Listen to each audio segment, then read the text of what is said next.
Finalmente tutto pronto per questa quinta corsa, un miglio per soggetti di 4 anni, sono in 7 dietro le ali dell'autostart.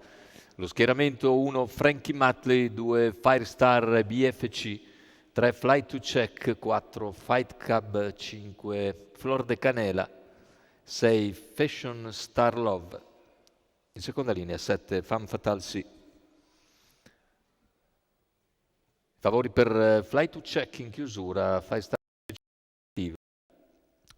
poi terzo incomodo Fight Club. Macchina intanto che accelera e in partenza la velocità di Fight to Check.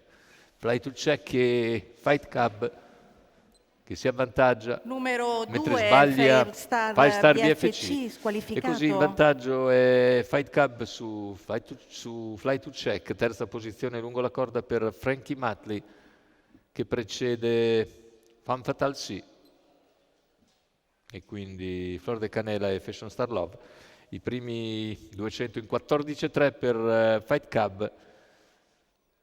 Fly to Check in scia, terza posizione per Frankie Matley, 400 che se ne vanno in 29,8, sposta all'esterno a questo punto Fly to Check che va ad affiancare Fight Club.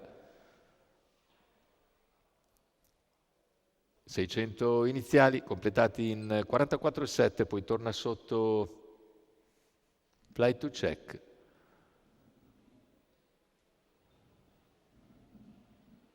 All'esterno c'è Fashion Star Love che prova ad avanzare. Lungo la corda è sempre Frankie Matley, poi Femme Fatale Flor de Canela. Intanto gli 800 in 59,6. Cavalli che arrivano al chilometro. Situazione tattica invariata, 1,14,8 il passaggio ai 1000 metri.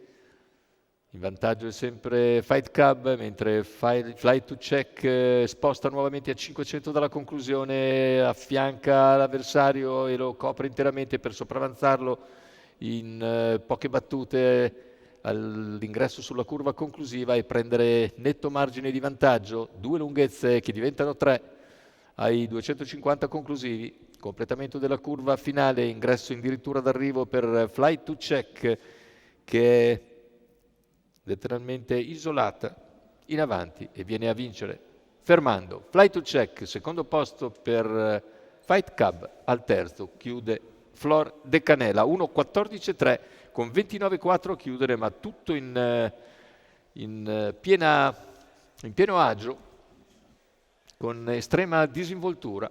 Fly to Check, Antonio Di Nardo che raddoppia così il successo ottenuto in apertura, e il tris invece per Gennaro Casillo, questa volta la scuderia quiriniana.